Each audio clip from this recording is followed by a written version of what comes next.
Gênesis capítulo 2, versículo 24. Como é um versículo só, vamos fazer leitura todos juntos.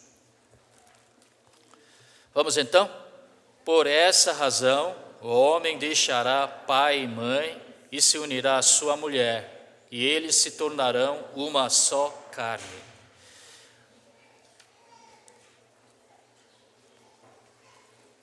Vocês viram no boletim que o título do sermão desta manhã é Sogra e Nora, arquirrivais ou aliadas. É um assunto muito delicado, polêmico, gera muita confusão, briga às vezes, porque nós temos aqui na congregação noras e sogras. Se não futuras noras e futuras sogras. E algumas pessoas que eu sei são noras e sogras ao mesmo tempo. É um assunto muito delicado e preparei esse sermão com muito tremor e temor, porque se eu bobear, hoje pode ser meu último dia nessa igreja. E eu não posso tomar partido de ninguém. Tentarei ser imparcial, o máximo possível. O conflito entre sogra e genro também nós encontramos conflitos, mas são mais facilmente contornados. Agora, quando o relacionamento entre sogra e nora não vai bem, o negócio pega fogo.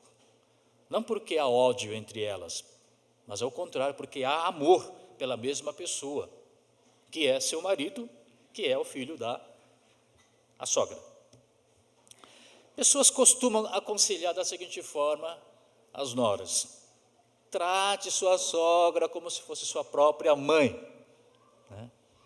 E eu pergunto para você, que é nora, você ama a sua sogra como se ela realmente fosse sua própria mãe? Dizem que há uma maneira muito simples de você descobrir isso. Basta você observar qual parte do corpo que dói. Quando mamãe adoece, a filha sente dor no coração. Mas quando a sogra adoece, a nora sente dor de cabeça. De novo. Leva ela para o hospital, aquela coisa toda, pagar a consulta. E as pessoas aconselham sogras também. Trate a sua nora como se ela fosse sua própria filha. Eu pergunto para as sogras: você realmente ama a sua nora como se ela fosse sua própria filha? Basta você visitar a sua filha casada. Você toca a campainha, quem abre a porta é seu genro. O genro já com aquele avental de cozinheiro, numa mão com uma cebola, na outra uma faca, quase choramingando, por causa do cheiro forte da cebola. Chegou a minha senhora, dona Érica, não sei o que tal. E você, sogra, esse é maridão, Trata a minha filha como se ela fosse uma princesinha. E ela sai da casa da filha casada toda contente. Mas quando visita o filho casado, o que acontece? Ela encontra seu filho na cozinha de avental, ajudando, lavando louças, cozinhando. E a mãe não fica contente. Mas cadê a nora? Cadê a sua esposa? Por que você está fazendo isso aqui na cozinha? A sogra trata a nora como se ela fosse a escrava e não a princesa. Há incoerência nisso. Mas esse conflito entre sogra e nora não é coisa deste século. Não acontece apenas com o povo coreano, o povo brasileiro, como o japonês, chinês. Aconteceu também com o povo hebreu, já no Velho Testamento. E eu gostaria que você abrisse a sua Bíblia. Gênesis, capítulo 26. Gênesis, capítulo 26. Versículo 34 e 35. Gênesis capítulo 26, 34 e 35. Bom, Abrão se casou com a Sara e teve um filho chamado Isaac. E Isaac se casou com a Rebeca. E a Rebeca teve 2 filhos gêmeos, Esaú e Jacó. E Esaú teve 2 mulheres. E vejamos o que aconteceu com a família.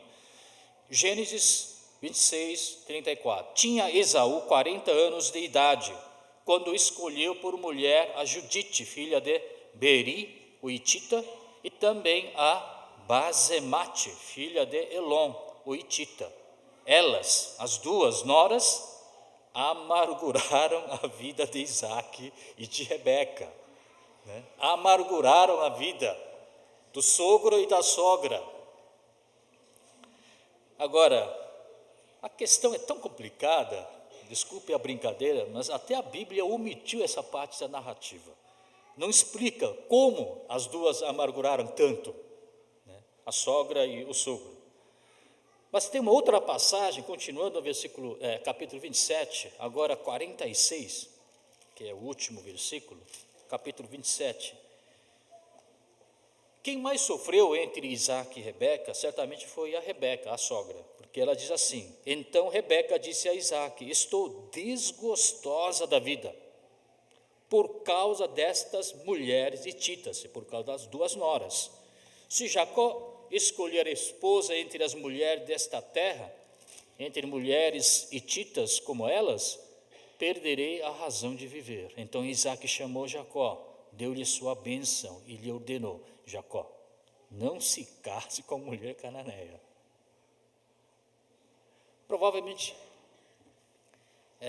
havia problemas, né, religiosos, valores diferentes, mas um fato é inegável: havia disputa, conflito, desavença, briga entre sogra e noras. E hoje em dia? Quais são as principais causas da briga entre sogra e nora, né? E por que é importante a gente saber um pouco dessas causas? Para a gente poder compreender o outro, né? Porque ela age daquela maneira e poder, se não total, pelo menos parcialmente, o comportamento da sogra ou da nora. Bom, a principal causa da briga entre sogra e nora é que a sogra, ela sofre carência afetiva. Ela sofre essa sensação de perda do seu filho para uma outra mulher. E a decorrente ciúme por causa disso. E por que esse apego exagerado, quase doentio, né, ao seu filho casado? Muitas vezes isso acontece quando a sogra é uma esposa insatisfeita. Quer dizer, ela não se dá bem com o marido, né? Todo o amor que ela tinha que receber do seu marido, ela acaba se projetando, né, digamos assim, né, sobre seu filho. Então, como ela não consegue aquele amor que ela precisava do seu marido, então ela considera o seu filho como se, entre aspas, ele fosse seu segundo marido. Isso gera uma figura típica que vocês conhecem. Por favor, pode apertar o clique. Uma sogra intrometida, né? É a figura mais famosa. É um tipo de sogra que liga todos os dias para o seu filho em casa, perguntando para sua nora: você está cuidando direitinho do meu filho? Você não está fazendo meu filho passar fome? E ela vai ligando toda hora. E uma mãe super protetora, né, que não se conforma que seu filho trocou ela por uma outra mulher. Por isso existe um provérbio coreano que diz assim: nunca se case com um filho único que tem mãe viúva.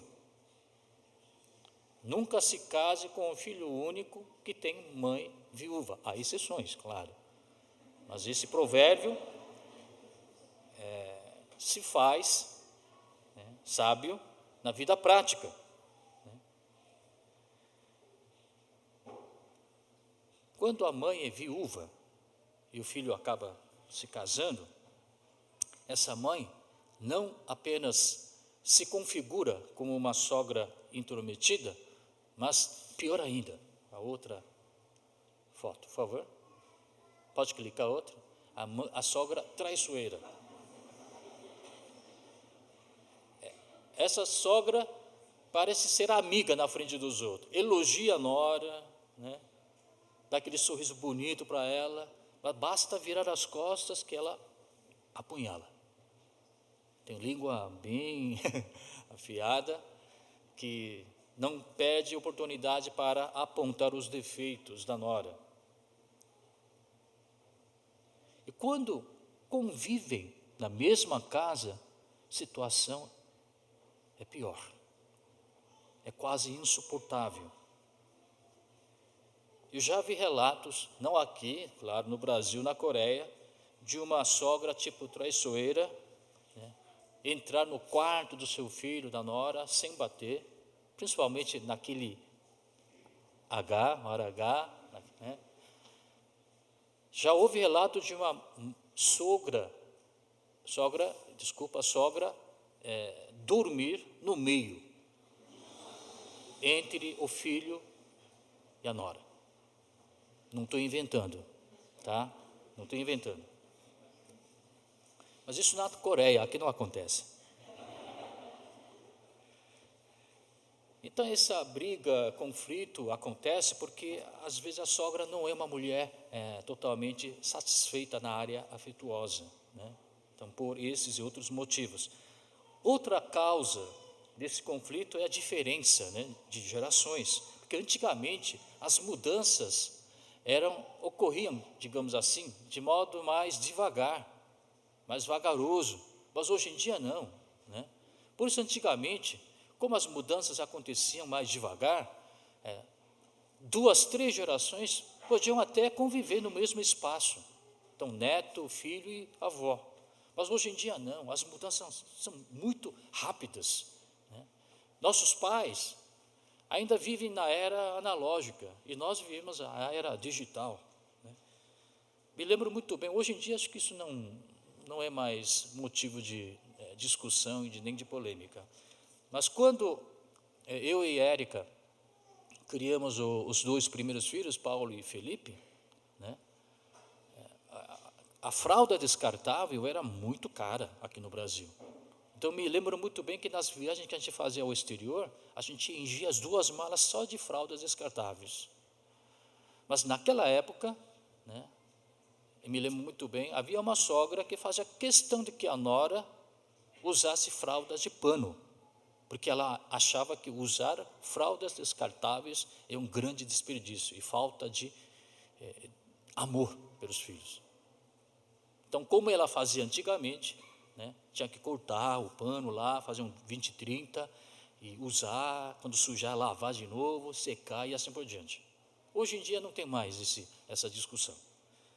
Mas essa diferença de gerações, de culturas, tal, às vezes são causas, né, inéditas, causas imediatas, né, de conflito entre sogra e nora. Outra causa seria a diferença de níveis de escolaridade. Só para vocês terem uma ideia. A minha mãe, que não está mais aqui, mas quando ela se casou, ela tinha 19 anos de idade. Então, ela passou por toda aquela, como é que é, a crise, a guerra da Coreia. Ela viveu momentos muito difíceis, né, ao longo da história da Coreia do Sul. E ela só teve primário, tá? Então o nível acadêmico dela era elementar, né? Agora, como ela tem 4 filhos, ela teve 4 noras, todas elas de nível superior, né? Falando bem, né, português, falando bem inglês, coreano às vezes um pouquinho tal, né, mais ou menos, né? Então, é comum a sogra, que tem baixo nível de escolaridade, sentir complexo de inferioridade em relação às suas noras, que têm nível superior, falam super bem, principalmente aqui no Brasil.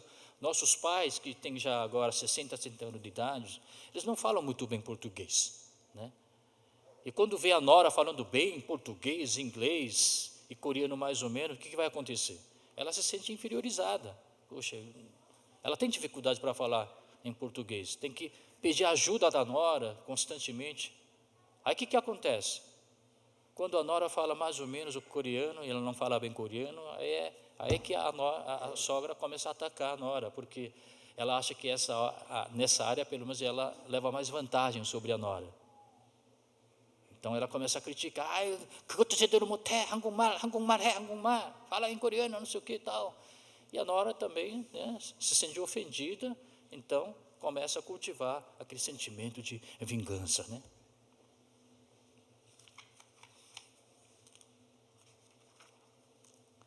Resultado de tudo isso, desistir, ignorar, pensar que isso não vai adiantar em nada, não adianta nem tentar, a química entre sogra e nora não bate. Aí acaba virando uma crença, um tabu insuperável. Mas será que isso é verdade? Será que esse relacionamento de sogra e nora não tem esperança? Eu acho que não. Porque há casos de bom relacionamento entre sogra e nora, a começar na Bíblia. Do Velho Testamento nós sabemos muito bem que havia uma sogra chamada Noemi e a nora chamada Ruth. E Ruth era uma estrangeira, moabita, não era israelita. Mas nós sabemos muito bem que as duas se deram muito bem, muito bem. Alguns comentaristas um pouco sarcásticos dizem que, Noemi e Ruth se deram bem porque ambas eram viúvas. O fator que desencadeava o conflito entre sogra e nora desapareceu, porque o filho morreu. Mas eu digo o contrário. Porque o filho morreu, a sogra Noemi e a nora Ruth, agora não tinha nada a ver uma com a outra. Podiam muito bem dizer tchau e ir embora. Mas as duas resolveram ficar juntas. E juntas elas conseguiram superar eventuais conflitos que podiam muito bem ter surgido entre elas. Portanto, eu digo para vocês, noras, não percam esperança, porque há casos de bom relacionamento entre sogra e nora. Próximo, por favor. Porque nós temos e acreditamos numa sogra amiga. Essa sogra amiga é aquela sogra que procura sempre agradar a nora, convida para almoçar, para jantar, para ir shopping junto, né? Às vezes paga até conta. Nos momentos de dificuldade, ela oferece ombro ao amigo, né? Às vezes fica até no seu lado contra o filho dela, né? É uma peça rara no mercado, mas existe. Mas a verdadeira causa do conflito entre sogra e nora é pecado. É pecado. Desobediência à palavra de Deus. A briga, conflito entre sogra e nora acontece por causa do pecado, gente. Nós não podemos fugir dessa verdade. O próximo, por favor. Miqueias. Deixa essa passagem só para mostrar o quanto a Noemi estimava e amava a sua nora Ruth, né? Há uma passagem que diz assim: a sua nora que ama é melhor do que 7 filhos. A Noemi considerava a sua nora Ruth sendo melhor do que ter 7 filhos. Tamanho era o amor que Noemi, a sogra, tinha em relação à sua nora Ruth. O próximo, por favor. A época do profeta Miqueias, né? O Israel e Judá, os dois países, estavam tão corruptos que nós sabemos muito bem que Deus usou os países vizinhos, a Síria e Babilônia, como vara de punição, né? E a sociedade estava tão corrompida e corrupta que veja o que aconteceu naquela época, mais ou menos 700 anos antes do nascimento de Jesus Cristo. Pois o filho despreza o pai, a filha se rebela contra a mãe e a nora rebela contra a sogra. Os inimigos do homem são os seus próprios familiares.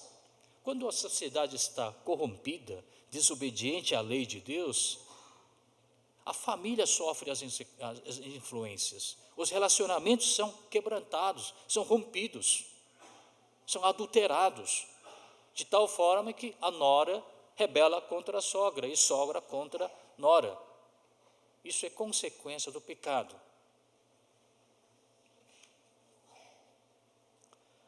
Portanto, nós podemos agora entender esse conflito entre sogra e nora não apenas como sendo um fenômeno assim socialmente aceitável. É uma coisa que acontece em todas as épocas, com todas as nações e povos e nas melhores famílias. Não. Nós vamos ter que encarar agora esse problema como sendo pecado. E se é pecado, precisa ser corrigido. Precisa se arrepender desse pecado. Porque traz consequências muito ruins, prejudiciais, nefastas, que vão contra a vontade de nosso Deus. Quais são as consequências dessas briguinhas entre sogra e nora? Quem sofre são os filhos, netos. Por quê? O que acontece? Porque os filhos um pouco mais crescidos, já com 3, 4, 5 anos de idade, já têm idade para perceber, elas ficam presenciando a sogra tendo bate-boca com a nora. Às vezes a sogra, que para eles seria avó paterna, dando bronca em cima da mãe deles. Então, e as crianças interpretam isso de maneira muito distorcida, né? Chegando até a comentar: por que a senhora bate na minha mãe? Por que a senhora maltrata a minha mãe? E acaba criando essa imagem de que a avó paterna é uma figura não muito bem-vinda à família. Em contrapartida, o que acontece? A nora também, toda ressentida, faz tudo para jogar seus filhos contra a avó, contra a sogra. De que maneira? Ela começa a inventar justificativas para não levar seus filhos na casa da avó paterna, quebrando assim o relacionamento entre mãe e filho, seu marido, quebrando o relacionamento entre avó e neto. Inventa desculpas para evitar ao máximo encontros com a sogra, de maneira sistemática e intensa. Isso gera distanciamento, quebra de relacionamento. E ao mesmo tempo, a nora prefere levar seus filhos, a mãe prefere levar seus filhos, mas na casa da sua mãe, que seria a avó materna dos seus filhos. O que não é ideal na educação e criação de seus filhos. Mas não somente isso, a saúde física também fica afetada, a saúde da nora principalmente, da sogra também, mas principalmente da nora. Existe uma doença psicossomática chamada síndrome de Nora. O que é essa síndrome de Nora? É o seguinte: na véspera de um evento comemorativo em casa, tá, onde a família toda se reúne, por exemplo, é Natal, é ação de graças, aniversário do avô paterno, né? O que acontece? A nora começa a sentir uma moleza no corpo, sente dores, dor de barriga, enxaqueca terrível, até febrícula, a ponto de cair na cama. Ela não está inventando, ela realmente está sentindo essas dores, essa indisposição, e ela acaba faltando. E quando o dia do evento passa, por incrível que pareça, a dor também passa.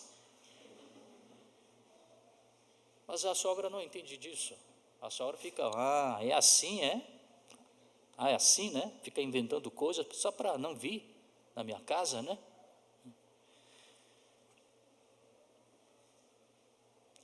Mas a pior consequência é a destruição do lar. É o rompimento definitivo do laço matrimonial. A situação ficou tão desesperadora, tão ruim, que quando a esposa, então, encosta seu marido contra a parede e acaba dando aquele ultimato. Ou eu, ou sua mãe. Você escolhe. Ou eu, ou sua mãe. Porque do jeito que está, não dá mais. Vocês conhecem, assistiram esse filme aí? Por favor, clique. Esse filme. A Sogra. A Sogra, né? Como é o nome daquela atriz? Né? Jane Fonda e Jennifer Lopez. Né? Muito bom. É uma briga entre sogra e nora. Esse filme é muito engraçado, descreve muito bem esse conflito que existe entre elas. Né? Você sabe qual foi o título original em inglês desse filme? Pode apertar. Monster-in-law. Fizeram brincadeira com a palavra mother-in-law, né? Que é sogra, né? Monster-in-law. Agora, você sabia que o título em português, A Sogra, na verdade, eles iam lançar esse filme com outro título, que é mais original, talvez seja mais assim, né? Até que a sogra nos separe. Né? A título com que eles queriam lançar esse filme em português era Até que a Sogra nos Separe. Mas para não ser muito preconceituoso, deixaram apenas a palavra a sogra.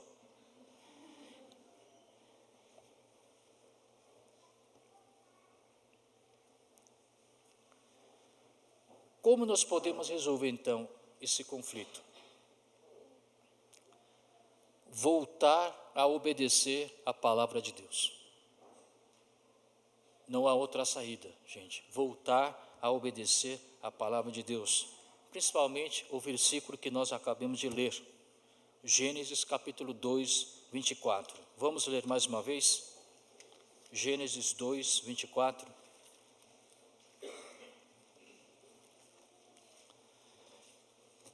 Esse aqui é o versículo favorito dos pastores na hora de dirigir a cerimônia matrimonial, né? Por essa razão, o homem deixará pai e mãe e se unirá à sua mulher, e eles se tornarão uma só carne. Aqui diz claramente que o homem seria o filho, né, nesse caso. Filho, você terá que deixar pai e mãe e se unir à sua mulher e tornar uma só carne com ela. Tá? E esse versículo não foi dado apenas para o homem ou filho, mas também para os pais. Tá? Vocês precisam obedecer a este mandamento. Você, filho, quando se casa, você tem que deixar seu pai e sua mãe. E papai e mamãe, vocês devem ajudar seu filho a deixá-los. Porque se papai e mamãe não deixam, por mais que o filho queira deixá-los, ele não consegue fazer. Então, esta palavra aqui não é só para o seu filho, mas é para o papai e mamãe também. Papai e mamãe precisam deixar seu filho a se unir à mulher dele, a se tornar uma só carne com ela.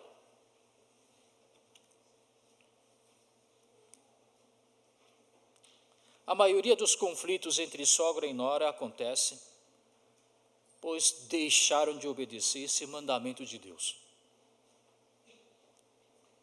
Nós temos aqui jovens, solteiros ainda, a grande maioria, portanto, guardem bem essa palavra. Guarde bem essa palavra. Filho, pergunto para você, o que é família? Quais são os 2 elementos indispensáveis para que uma família se estabeleça? O que é família? A família é soma de 2 pessoas, é marido e mulher. Os pais, os filhos, são elementos secundários.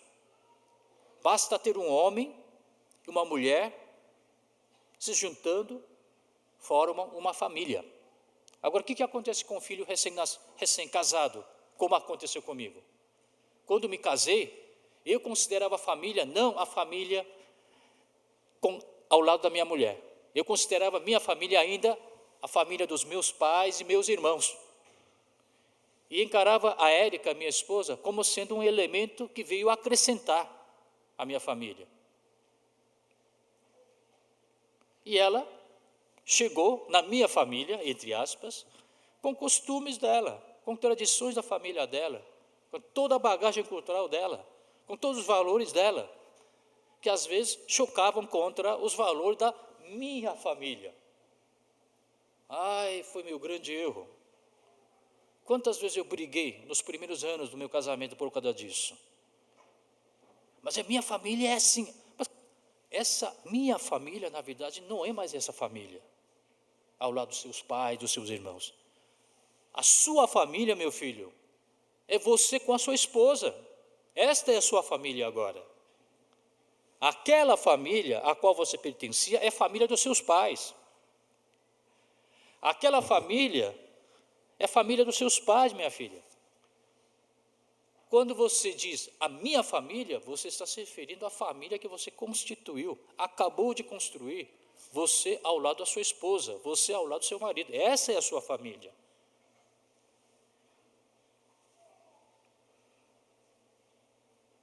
Senão você vai tratar a sua esposa como sendo um corpo estranho na sua família dos pais.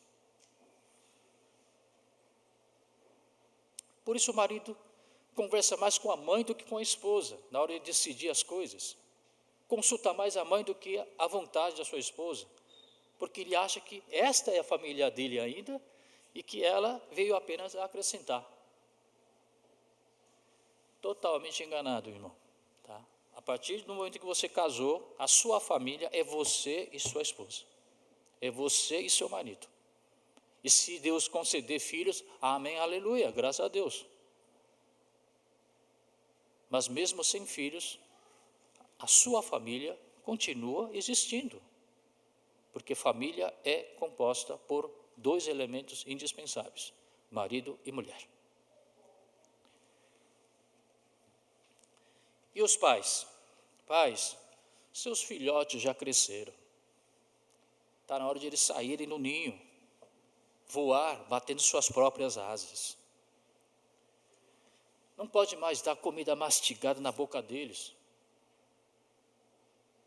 Está na hora de eles experimentarem comidas sólidas. Senão vai estragar a dentição e a consequente desnutrição em todos os aspectos da vida. Está na hora de você deixar seu filho, deixar você mãe. Papai e mamãe, você não é mais salvador do seu filho. Tem mamãe que mesmo quando o filho já casado, quer resolver todos os problemas que ele enfrenta na vida. Mamãe, você não é mais essa figura de salvador dele. Nosso salvador é Jesus Cristo, não você, mamãe ou papai. Seus filhos precisam ter suas próprias experiências de Deus. Eles mesmos precisam conhecer Deus. Eu já comentei a respeito disso alguns domingos atrás. A segunda geração do povo de Israel que saiu do Egito, viveu a vida inteira ouvindo que Deus, dos pais deles, tinham operado milagres incríveis, separando as águas do Mar Vermelho, maná todo dia, terra se abrindo, serpentes morrendo, água que vem de uma rocha. Mas todas essas experiências que os pais deles tiveram de Deus, não foram tão fortes quanto a travessia pelo Rio Jordão. Embora o Rio Jordão fosse tão pequeno em relação ao tamanho do Mar Vermelho, mas era essa experiência própria deles que ficaram no coração, na mente da segunda geração do povo que saiu do Egito. Está na hora de seus filhos conhecerem Deus dos seus pais, pessoalmente. E você precisa deixar que seu filho conheça esse Deus. Deus de Abrão precisa ser Deus de Isaac. Abrão deixou que Isaac conhecesse esse Deus. E Isaac deixou que seu filho Jacó conhecesse o Deus dele. Mãe, você precisa fazer isso. Sogra, você precisa deixar que a nogra conheça Deus.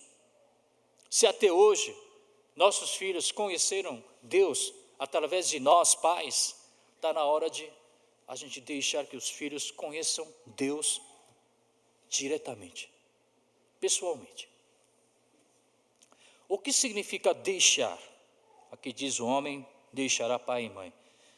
2 aspectos. É distanciamento psicoemocional. Precisa se desligar emocionalmente.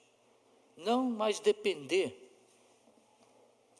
dos pais, do conforto, talvez do conselho, decisões e assim por diante. Em outras palavras, é necessário que você se torne uma pessoa autônoma, livre de imposições de outrens.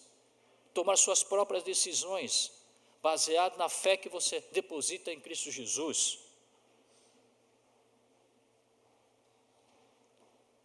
Que adianta viver apenas longe da casa dos seus pais, se você liga para sua mãe todo dia, perguntando isso ou aquilo. Mamãe, será que eu compro isso ou aquilo? Mamãe, será que eu faço isso ou aquilo?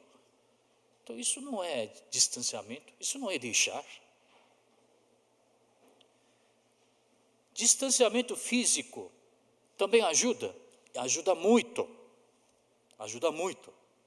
Viver 1 quilômetro, 2 quilômetros longe da casa dos seus pais, ajuda muito. Claro que às vezes, nem sempre isso é viável, por questões financeiras, sei lá, apartamento que vocês compraram ainda não ficou pronto, vai ter que passar alguns meses na casa dos seus pais, tudo bem, aceitável, por algum período. Mas distanciamento físico ajuda muito. Existe um provérbio espanhol que diz assim: açúcar é doce, mas quando se trata de sogra, até açúcar é amargo. Deu para entender? Quando se trata de sogra, quando se trata de relacionamento sogra entre nora, digamos assim, até açúcar é amargo. Eu vou exemplificar, descrevendo uma cena comum, dia a dia. De manhã, bem cedinho, 5h30, 6h, marido e a esposa, na mesma cama, né? E o marido diz para a esposa: descansa mais, né? Você está doente, você está com febrícula, né? Descansa mais. Aí a esposa diz: mas como é que eu vou descansar, meu querido marido? Você não está ouvindo o barulho na cozinha? A sua mãe já acordou, ela já está fazendo coisa na cozinha, como é que eu posso ficar aqui na cama? Aí o marido fala: mas descansa, pode descansar um pouco mais. Será? Pode, vá por mim. Será? Vá por mim, querida. E ela descansou, eu continuo dormindo. Meu marido saiu do quarto, foi dar uma espiada na cozinha, e não é que a mãe dela estava lá, lavando louça, preparando essa coisa. Aí o filho já chegou lá meio zangado com toda essa cena. Mamãe, por que você não está fazendo isso? Deixa né, a nora, né? A nora fazer, ela vai fazer depois. É que ela está um pouco cansada, está com febre e tal, mas daqui a pouco ela vai acordar, se levantar, e ela vai fazer tudo isso. Bom, mas por que você está fazendo isso? Deixa ela descansar um pouco. Mal terminou essa frase, a nora já estava por trás dele, olhando assim: mamãe, desculpe, dona Érica, eu vou usar o nome da minha esposa para não ofender ninguém. Aí, dona Érica, eu estou aqui, desculpa. Aí olha para o marido, dá um cutucando: não faça isso, você não está me ajudando em nada fazendo isso. E a sogra olhou para a cara do filho, né? E a nora disse: eu só apenas queria ajudar a nora, eu sabia que ela estava doente. Agora, querer ajudar também é um pecado? É meu erro? E ela deixou o que estava fazendo e voltou para o quarto, e ela não deixou de olhar atravessado a nora. Provérbio espanhol: açúcar é doce, mas quando se trata de relacionamento entre sogra e nora, até açúcar é amargo. Em outras palavras, até boa vontade da sogra em querer ajudar a nora, até a boa vontade da nora em querer ajudar a sogra, pode virar motivo de estresse para ambas as mulheres.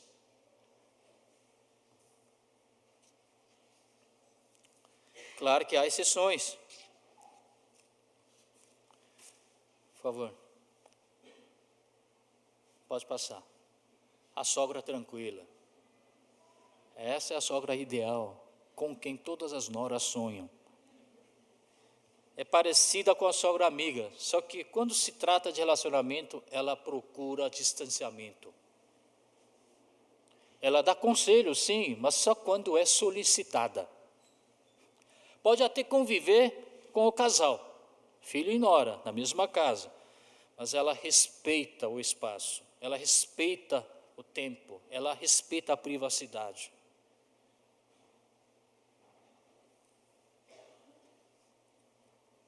Mesmo vivendo juntos por algum período, se cada família, porque são duas famílias, né? A família, sogro e sogra, e a família sua, com sua esposa. São duas famílias que moram na mesma casa.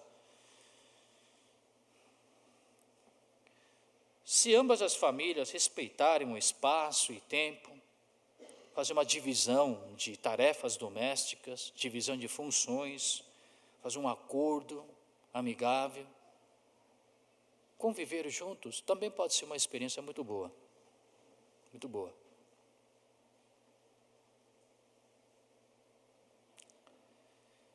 Vamos pensar da seguinte forma, para concluir. Filho, você ganhou uma aliada, na verdade. Essa aliada é a sua esposa. Se antes você cuidava da sua mãe sozinho, agora você tem uma aliada que é sua esposa. Juntos podem cuidar da sua mãe, a sogra, melhor ainda.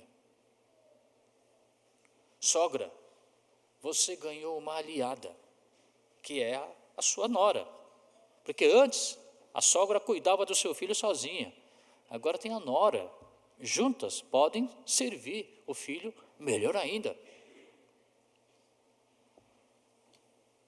E digo para a nora, você também ganhou uma aliada, que é a sua sogra, que conhece quase tudo sobre seu marido.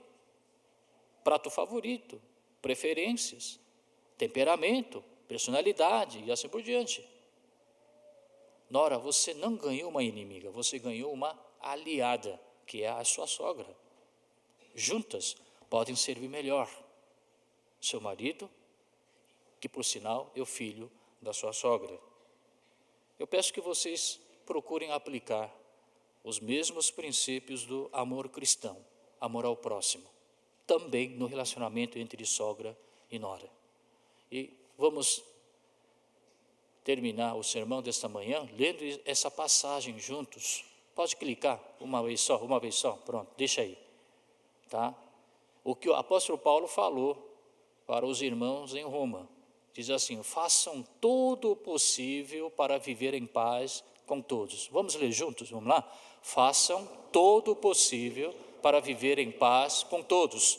Agora, segundo a nova versão do Ministério 111, nós acrescentamos uma frase. Pode clicar. Inclusive com sogra e nora. Então, vamos ler agora o versículo todo. Façam todo o possível para viver em paz com todos, inclusive com sogra e nora. Que sejam muito felizes. Vamos orar.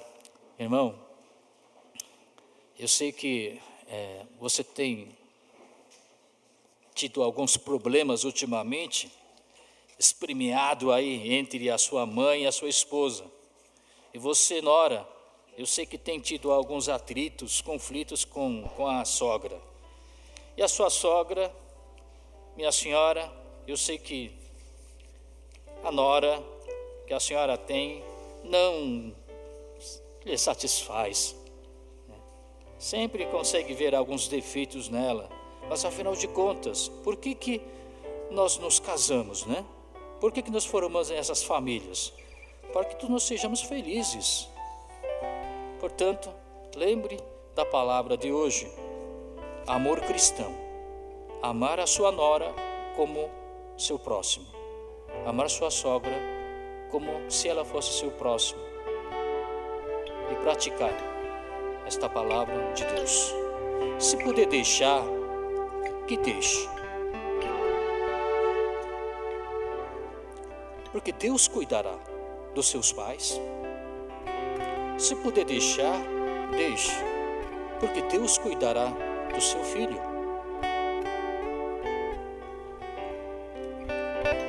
Senhor Deus, talvez hoje, no almoço, no jantar, enquanto nós estivermos saboreando as comidas, que nós possamos refletir mais uma vez sobre esse tema que nós acabamos de compartilhar. Não apenas de maneira abstrata, mas praticar esta palavra de maneira concreta. Talvez ligando para a sogra, dizendo: mamãe, muito obrigado. Talvez ligando para a sua nora, dizendo: querida, muito obrigado. Nós não nascemos para brigar, mas nós nascemos para viver em shalom, a paz. E que todos nós, embora saibamos que é muito difícil, que todos nós façamos o todo possível para viver em paz, principalmente com nossos familiares. Isso que eu peço em nome do Senhor Jesus Cristo.